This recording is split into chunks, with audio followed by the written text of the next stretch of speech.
Krishna classes बच्चों, Krishna classes में आपका बहुत बहुत वेलकम है।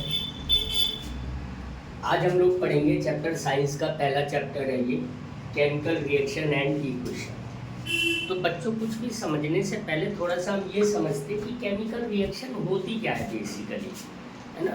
क्योंकि अगर आपके फंडामेंटल्स या आपके जो डाउट्स हैं वो क्लियर होंगे तो आपको चैप्टर बहुत अच्छा समझ में आएगा।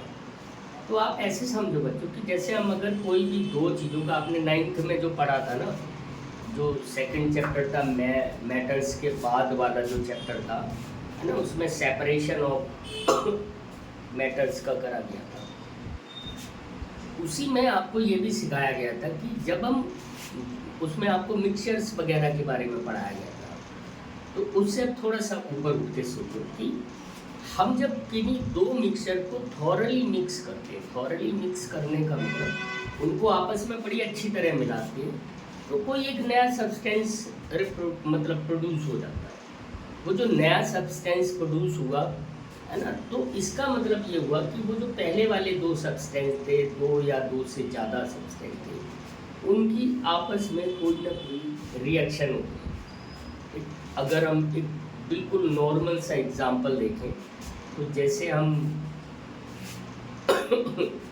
कर्ड का बनना, हमने मिल्क लिया, उसको रूम टेम्परेचर तक गर्म करा, उसमें 1 टीस्पून हमने कर्ड डाल दिया, तो वो धीरे धीरे आफ्टर 3 और 4 आवर्स में पूरा कर्ड बन गया। तो वो क्या हुआ, वो जो चम्मच भर कर्ड लिया था आपने, उसने उस पूरे मिल्क के साथ रिएक्शन कर दी या वो उसके साथ मिक्स आउट हो गया, तो एक नया सब्सटेंस उसने प्रोड्यूस कर दिया, है ना। इतनी बात समझ में आई। ऐसे ही जैसे लाइक दैट हम घर में टी बनाते हैं, तो जब चाय बनती है उसमें थोड़ी थोड़ी चीज़ें, मिल्क, वाटर, शुगर, है ना, और टी, जो टी लीव्स होती हैं, उन सबको हमने मिला दिया और उसको हीट अप कर दिया। और जैसे ही हमने हीट अप करा तो वो एक नया सब्सटेंस जिसको हम टी या चाय बोलते हैं, वो बन के तैयार हो गई। तो कहने का सीधा सीधा मतलब ये निकलता है बच्चों कि जब हम दो चीज़ें या दो से ज़्यादा चीज़ों को आपस में थॉरली मिक्स आउट कर देते हैं तो एक नया सब्सटेंस प्रोड्यूस हो जाता है। और इसी फिनोमेना को या इसी प्रोसेस को हम क्या बोलते हैं, एक तरह से केमिकल रिएक्शन बोलते हैं। हम बेसिकली केमिकल रिएक्शन बहुत तरह की इसमें पढ़ेंगे, 4 टाइप की केमिकल रिएक्शंस होंगी। उसके अलावा भी और जो कुछ भी होगा, है ना, उसमें कौन सी एक्सोथर्मिक है, कौन सी एंडोथर्मिक है, एटसेट्रा एटसेट्रा, सब कुछ पढ़ेंगे। लेकिन शुरुआत में तो हमें यही पढ़ना है ना, हम रिएक्शन को समझें कि रिएक्शन होती क्या है। तो इसका मतलब अगर हम ये देखें कि एक कोई ए है सब्सटेंस प्लस एक सब्सटेंस बी है, इन दोनों को हमने मिक्स आउट कर दिया तो ये ए बी बन गया।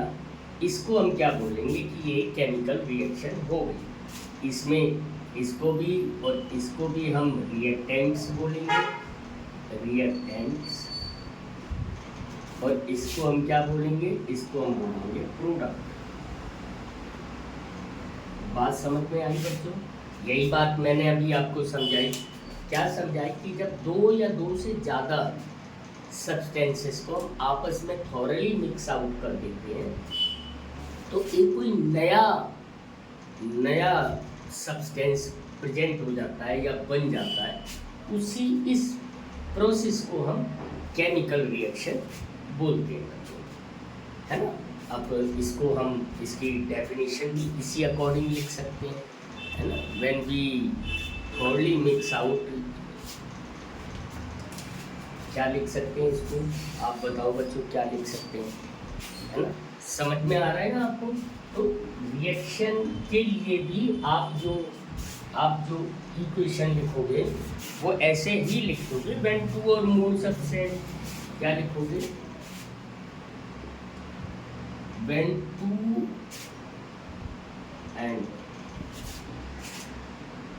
and more substances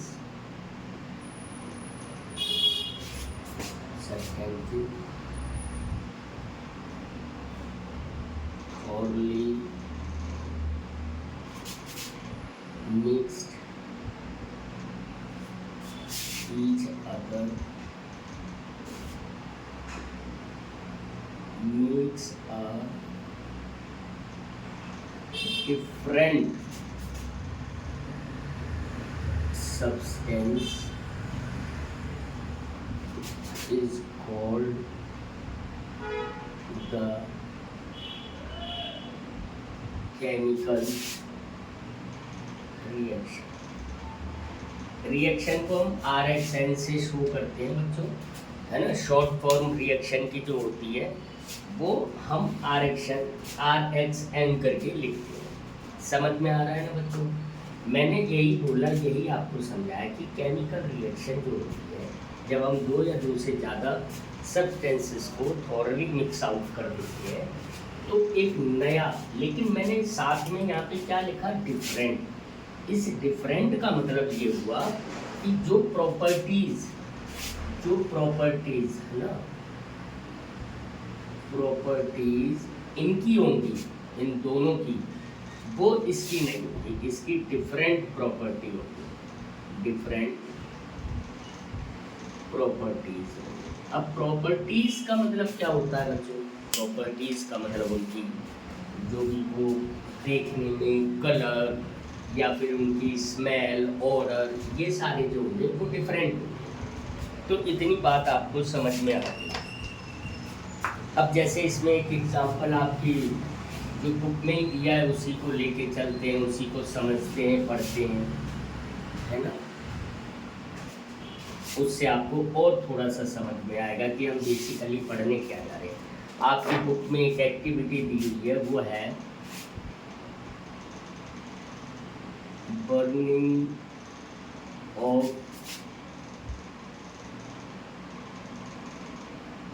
magnesium.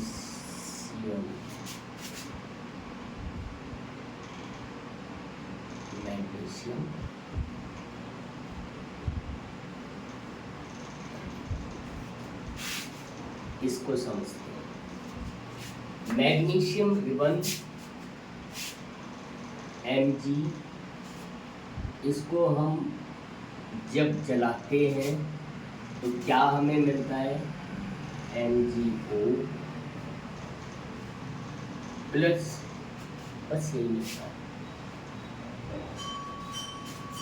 ये जो मैग्नीशियम को ऑक्सीजन के साथ हमने इसलिए लगा, जब हम किसी चीज़ को बर्न कराते हैं तो वो ऑक्सीजन की प्रेजेंस में ही बर्न होती है, यानी आग जहाँ पर भी लगेगी वहाँ ऑक्सीजन का होना बहुत ज़रूरी है। अगर ऑक्सीजन नहीं है तो वो क्या होगी? वो बर्न होगी चीज़। आपको समझ में आया? तो ये क्या बनाता है? अच्छा एक चीज़ समझना, इस रिएक्शन में एक चीज़ आपको समझनी है, वो क्या है? ये जो Mg का रिबन है, इसके ऊपर कार्बोनेट की लेयर लगी है। ये क्यों लगी होती? जिससे कि ये ओपन में, जब भी मैग्नीशियम के रिबन को हम किससे, सैंड पेपर से पहले साफ करते हैं मैग्नीशियम रिबन को, उसके बाद उसको बर्न करते हैं। इसलिए ये कार्बोनेट की लेयर इसके ऊपर इसलिए लगी होती है कि अगर हम उसको ऐसे ही रख देंगे तो जो मैग्नीशियम है वो हमारा जो ये सराउंडिंग है इसके साथ, इसमें जो प्रेजेंट है ऑक्सीजन, उसके साथ रिएक्ट करके MgO दोबारा बना लेगी। या फिर इसमें मैग्नीशियम ऑक्साइड की एक ऊपर उसके लेयर आ जाती है। अगर ऐसे ही आप रख दोगे तो ऊपर जो लेयर हो जाती है वो मैग्नीशियम ऑक्साइड की हो जाती है। बच्चों आपको ये बात समझ में आई? तो वो लेयर जो होती है वो हमें पहले सैंड पेपर से हम उसको रब करते हैं और उसके बाद हमें वो करनी पड़ती है। अच्छा, Mg के साथ ये जो O2 है, अब अगर यहाँ पे हम बैलेंसिंग, अभी हम इसमें इक्वेशन के बारे में भी पढ़ेंगे, पर थोड़ा पढ़ेंगे, है ना। आराम से पढ़ेंगे और समझ के पढ़ेंगे, बेसिकली आपको समझ में आए। तो देखो Mg की Mg की जो वैलेंसी होती है वो +2 होती है, इसलिए हमें इसके साथ ऑक्सीजन के 2 एलिमेंट लेने पड़ते हैं, तब जाके ये बनती है। वो जो आपने पढ़ा था ना क्रिस क्रॉस, है ना, 9th में पढ़ा था ना, कैसे किसके साथ क्या रिएक्ट करता है, तो ये वही सिस्टम होता है।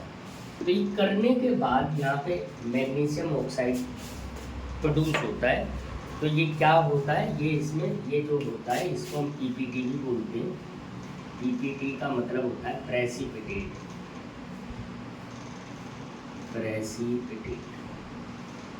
ओके बच्चों, तो ये क्या बन के फॉर्म हो जाती है, ये एक नया सब्सटेंस फॉर्म करती है। देखो यहाँ पे क्या था, यहाँ पे मैग्नीशियम था, ये ऑक्सीजन थी, ये दोनों अलग अलग सब्सटेंस हैं। और लेकिन जब आपस में ये रिएक्ट हुए, इन्होंने आपस में जब इनको हमने थॉरली मिक्स आउट कराया या ये आपस में मिले, जो भी हुआ रिएक्शन हुई, तो एक नया सब्सटेंस मिला। जिस सब्सटेंस का नाम क्या था, MgO यानी मैग्नीशियम ऑक्साइड। इसको यहाँ पे हम ऐसे कर लेंगे, यहाँ पे 2 लिख लेंगे और यहाँ पे भी 2 लिख लेंगे। अब ये कंप्लीट होती है ना। ये बैलेंसिंग इस चैप्टर में हम लोग बैलेंसिंग भी सीखेंगे। मैं आपको बैलेंसिंग के कई 2-1 तरीके समझाऊंगा जो आपको बड़ी इजीली आप समझ पाओगे। तो बेसिकली जो हमने पढ़ना था कि कैसे ये होता है, ये जो है इसमें जो हमने ये पढ़ा ना प्रेसिपिटेट, इसको प्रेसिपिटेट बोलते हैं। ये वाइट कलर का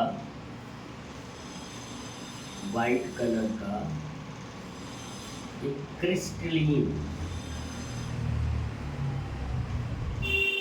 क्रिस्टलीन सब्सटेंस होता है ना। तो कहने का और सीधा मतलब ये हुआ बच्चों कि जो केमिकल प्रॉपर्टीज़ या जो प्रॉपर्टीज़ इसकी और इसकी थी, उससे डिफरेंट प्रॉपर्टीज़ ये बन गए। तो इस तरह से हमें ये सारा पढ़ना है। ऐसे ही एक दूसरी भी आपके पास आपकी उसमें एक्टिविटी बुक में दी हुई है, उस एक एक्टिविटी को हम और पढ़ेंगे और उसके बाद हम थोड़ा सा इसके बारे में और समझेंगे। दूसरी एक्टिविटीज़ है जिंक ग्रेन्यूल्स। अच्छा, जिंक ग्रेन्यूल्स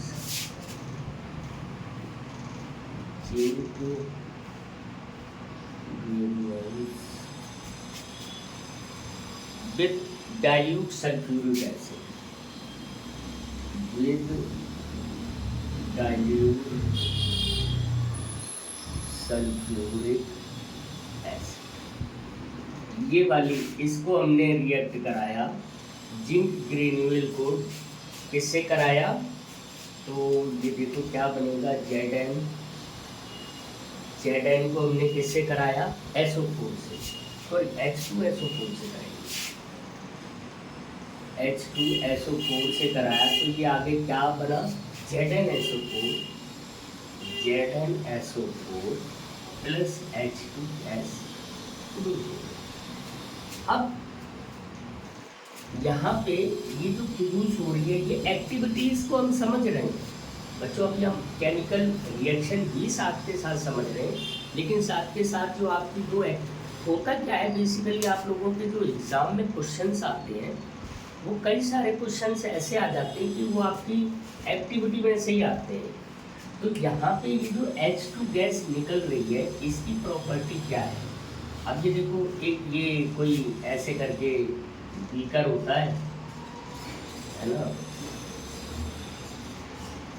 ये बीकर था, इसमें क्या करा हमने, यहाँ पे HCl था, डाइल्यूट HCl था, इसमें हमने जिंक के टुकड़े डाल दिए, इसके Zn के। तो ये आए, तो इसमें क्या हुआ कि एक तो ये जो नीचे बना, जो सॉल्यूशन बना, वो ZnSO4 में कन्वर्ट हो गया, इसमें हो गया ZnSO4 प्लस यहाँ से गैस भी निकली, है ना, गैस निकली। वो कौन सी निकली, वो H2 यानी हाइड्रोजन गैस निकली, हाइड्रोजन। अब हाइड्रोजन गैस निकलने के जो हाइड्रोजन गैस निकलती है उसके कुछ सिम्टम्स होते हैं। क्या होता है? नंबर 1, एक तो क्योंकि जब हाइड्रोजन गैस निकलती है बच्चों, जहाँ से भी प्रोड्यूस हो रही होती है हाइड्रोजन गैस, तो वो पूरे एरिया को या उस जगह को क्या कर देती है, इसमें हीट बहुत ज़्यादा एग्जिट होती है। जब हीट निकलती है तो इसका मतलब नंबर 1 जो बीकर है वो कैसा हो गया? Beaker is hot. अगर बीकर हॉट हो गया है तो इसका मतलब क्या है कि वो जो यूटेंसिल था वो गर्म हो गया। इसका क्या मतलब हुआ? इसका मतलब कि वहाँ से हीट प्रोड्यूस हो रही है। हीट प्रोड्यूस हो रही है तो इसका और क्या मतलब हुआ बच्चों? और ये हुआ कि और ये जलती कैसे है? अब पॉपिंग साउंड होती है। नंबर 2, अगर हम यहाँ पे एक कैंडल ले जाए, जलती हुई कैंडल ले जाए या माचिस की तीली ले जाए, तो ये कौन सी पॉपिंग साउंड प्रोड्यूस करेगी। पॉपिंग साउंड का मतलब होता है पट पट करके जो आवाज़ आती है वो पॉपिंग साउंड बोलते हैं। इस तरह की आवाज़ प्रोड्यूस करती है। तो इससे हमें ये पता चल गया, क्योंकि जब ये ऐसा था तब तो ऐसा कुछ था नहीं ना। अब यहाँ पे जैसे ही आपने इन दोनों चीज़ों को मिलाया तो ये एक नया सब्सटेंस, तो एक ये बन गया ZnSO4 बन गया, और साथ में क्या हुआ, ये एवोल्यूट हुई, ये गैस निकली वहाँ से। कौन सी गैस निकली? Hydrogen gas.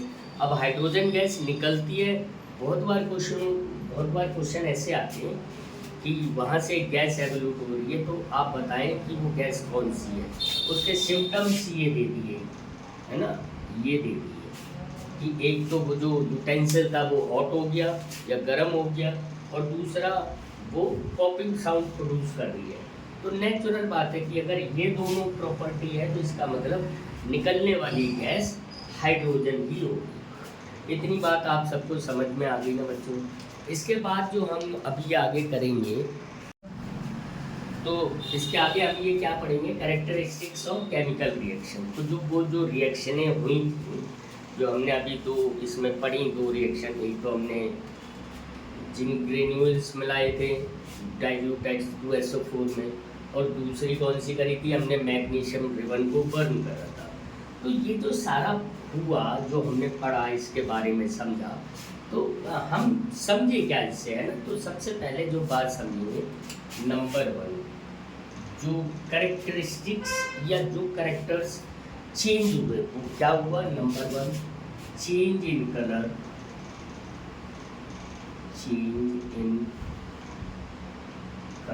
एक तो कलर चेंज हुआ, जैसे हमने वो पढ़ा था ना, जो हमने क्या करा था, हमने करा था मैग्नीशियम रिबन को बर्न करा था।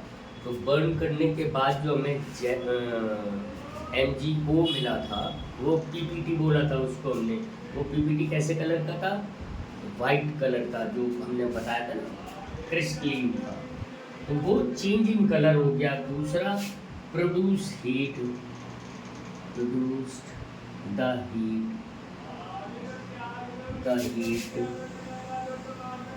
एनर्जी।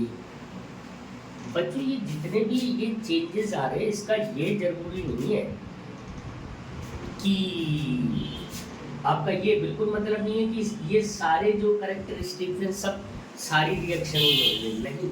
इसमें से कोई से भी 2-3 अगर ऐसे आपको कैरेक्टरिस्टिक दिखाई पड़ रहे हैं जो चेंज हो रहे हैं, तो इसका मतलब ये क्या हो रहा है? ये केमिकल रिएक्शन है। Number 3 change in states, change in the states, उनकी स्टेट्स चेंज हो जाती है। कोई लिक्विड से किसी में कन्वर्ट होता है, कोई गैस में कन्वर्ट हो जाता है, कोई कुछ हो जाता है। तो ये क्या होता है? चेंज इन, है ना, precipitated form. Number 4 PPT is form, ये भी हो जाता है, प्रेसिपिटेट फॉर्म हो जाता है। इसके अलावा गैस, जो H2 गैस निकली थी, तो हम क्या लिखेंगे? गैस रिलीज,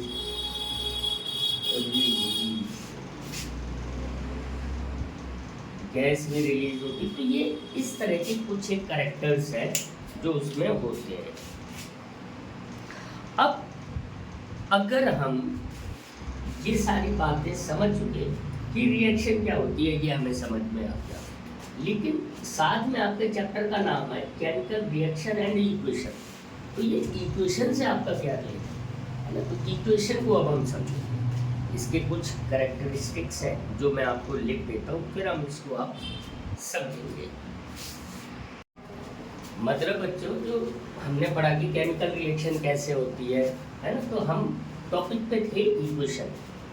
तो इक्वेशन का ये मैंने आपको ये लिख दिया है। ये क्या होता है केमिकल इक्वेशन, हम किसे कहते हैं आप समझो। It is the representation of chemical reaction in term of symbols, molecular formulas, moles, states etcetera.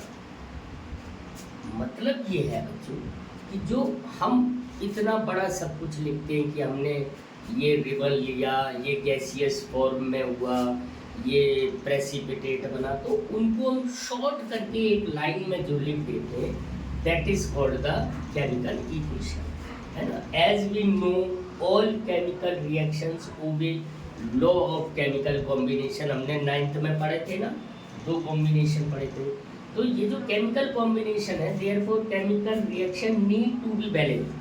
तो ये जो केमिकल रिएक्शन है, ये नीड होती है इसकी, मतलब ये जरूरी है कि वो दोनों तरफ उनके जो भी बैलेंसिंग है वो कंप्लीट रहे। अगर इनकम्प्लीट आप, लेकिन हम नॉर्मली लैंग्वेज में हम बोल देते हैं, जैसे अभी हमने इससे पहले जो एक बोला था Mg plus O2 is equal to MgO। तो फिर उसके बाद आपको याद होगा मैंने क्या करा था, मैंने ये यहाँ पे बैलेंसिंग करी थी, यहाँ पे 2 लगाया था, यहाँ पे 2 लगाया था। अब देखो यहाँ पे इसके कहने का यही मतलब है। अब एक तो सबसे पहले Mg क्या है, ये सॉलिड होता है, ये गैसियस फॉर्म में, और ये भी, ये आप पीपीटी बोल सकते हो, सॉलिड बोल सकते हो, कुछ भी बोल सकते हो, है ना। तो ये बताता है। दूसरी जो हमने ग्रेनुअल्स वाली जो पढ़ी थी, जिंक ग्रेनुअल्स वाली, उसमें हाइड्रोजन गैस एवोल्यूट हो रही थी। तो अगर जब भी गैस कभी निकल रही होती है, जैसे H2 गैस निकल रही है, तो इसको हम ऐसे सिंबल बनाते हैं। तो ये सब जो है, गैसियस हुआ, सॉलिड हुआ, लिक्विड हुआ, एक्वस हुआ, है ना, ये सारा कुछ हम यहाँ पे शो करते हैं। साथ के साथ जो बैलेंसिंग होती है उसे भी दिखाते हैं। जैसे एक में और इक्वेशन लिखता हूँ, C+O2 is equal to CO2। अब ये देखो, ये गैसियस फॉर्म में है, तो इसको भी ऐसे कर देंगे, इसको भी ऐसे कर देंगे, या फिर ऐसे ना करके आप इसको यहाँ पे ये लिख सकते हो, यहाँ पे G लिख दिया, यहाँ पे G लिख दिया, और ये क्या है, ये S लिख दिया। ये सॉलिड है, ये गैस है, और ये। तो बच्चों आई थिंक कि आपको ये समझ में आया होगा कि बेसिकली क्या केमिकल रिएक्शंस होती हैं और क्या केमिकल इक्वेशन होती है। अब इसके बाद जो नेक्स्ट टॉपिक है, इसमें हमें जो इक्वेशनें दी गई हैं वो 4 इक्वेशंस या रिएक्शंस हैं जो हमने मीन पढ़ ली है, उनके अकॉर्डिंग अब हम यहाँ पे पढ़ेंगे। आज हम ये जो आपका वीडियो है बच्चों, ये आपका 2 पार्ट में कंप्लीट होगा ना। आज हम लोग थोड़ा सा पढ़ेंगे, नेक्स्ट वाली वीडियो में हम बाकी का पढ़ेंगे। तो केमिकल रिएक्शंस के बारे में बात। तो इसमें जो केमिकल रिएक्शन है, केमिकल रिएक्शन, वो जो आप पढ़ोगे वो नंबर 1 पढ़ोगे। नंबर 1 है कॉम्बिनेशन रिएक्शन। नंबर 2 बच्चों है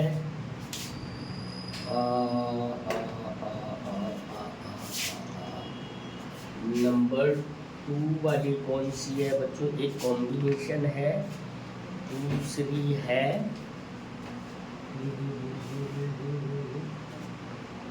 डिकम्पोजिशन।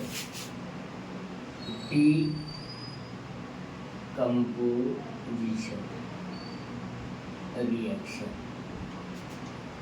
नंबर 3 है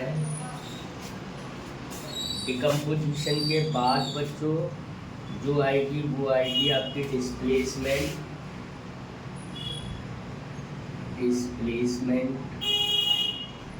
रिएक्शन, और उसके बाद आएगी डबल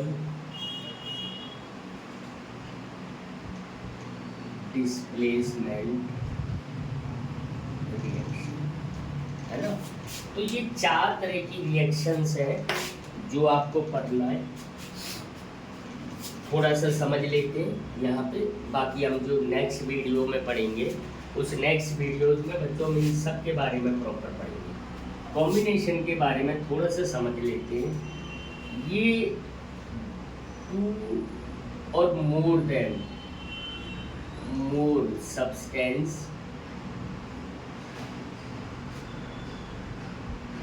makes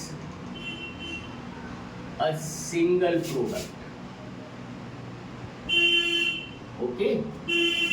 मतलब ये हुआ 2 या 2 से ज़्यादा कोई भी सब्सटेंस मिलके जब एक सिंगल सब्सटेंस बनाते हैं तो उसको कॉम्बिनेशन, हम इसके बारे में थोड़ा सा और पढ़ेंगे जब हम इसको डीपली थोड़ा पढ़ रहे होंगे। तो मैं कई सारी आपको रिएक्शंस लिखवाऊंगा, करवाऊंगा, तब आप समझेंगे। दूसरी है डिकम्पोजिशन रिएक्शन। ये क्या होता है? Single substance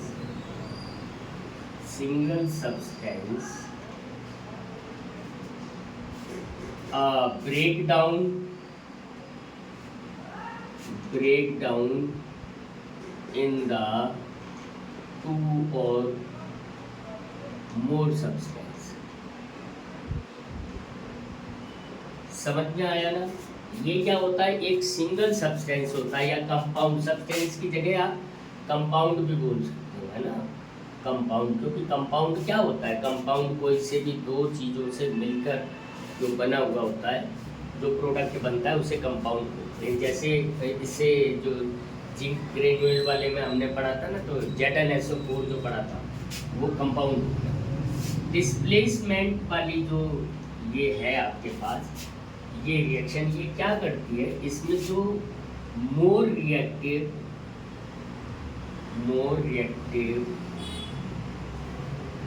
metals displace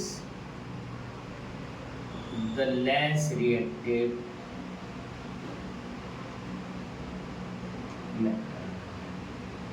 metal compound। मतलब ये जो एक मेटल कंपाउंड होता है उसके साथ अगर हम दूसरे मोर रिएक्टिव मेटल को ले आएंगे तो वो उसके कंपाउंड वाले मेटल को हटा के खुद उसकी जगह ले लेंगे। और ये जो होता है इसको बोलते हैं म्यूचुअल, इसको बोलते हैं म्यूचुअल डिस्प्लेसमेंट होता है। इसको हम आगे पढ़ेंगे अच्छी तरह से तो हम समझेंगे डिस्प्लेसमेंट। बच्चों इसके साथ ना एक चीज़ आज मैं आपको और कराऊंगा, है ना, वो आपको ज़रूर समझ लेंगे, क्योंकि ये जो यहाँ तक तो हम बड़े आराम से समझ लेंगे, लेकिन इन दोनों रिएक्शंस को समझने के लिए हमें रिएक्टिविटी सीरीज समझनी होगी। वो मैं रिएक्टिविटी सीरीज अभी आपके सामने लिख देता हूँ, जिससे कि आपको वो और ज़्यादा अच्छी समझ में आएगी। देखो बच्चों, ये ना रिएक्टिविटी सीरीज के कुछ वो है जो आपको समझने हैं। एक तो आप ये समझो कि ये जैसे जैसे अप हो रहे हैं, मतलब इस साइड में हाई है रिएक्टिविटी और इस साइड में लो है, मतलब ये सबसे लोअर और ये सबसे ज़्यादा हाईएस्ट है। के क्या होता है? Potassium, sodium, calcium, magnesium, aluminium, carbon, zinc, ferrum या इसको आयरन भी बोलते हैं, lead, hydrogen, copper, Ag silver, Au gold, है ना, इसको और हम बोलते थे Pt प्लेटिनम। अब इसको हम याद कैसे करेंगे? इसको याद करने का एक छोटा सा सिस्टम बना है, वो आप लिखो, ये आप याद कर लेना। कटरीना ने कार मांगी ऑल्टो अच्छा, ये बीच में सी को ना ऑल्टो सी जैन, ठीक है, फिर भी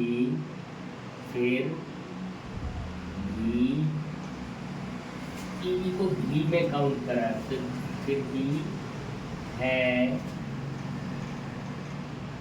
क्यों।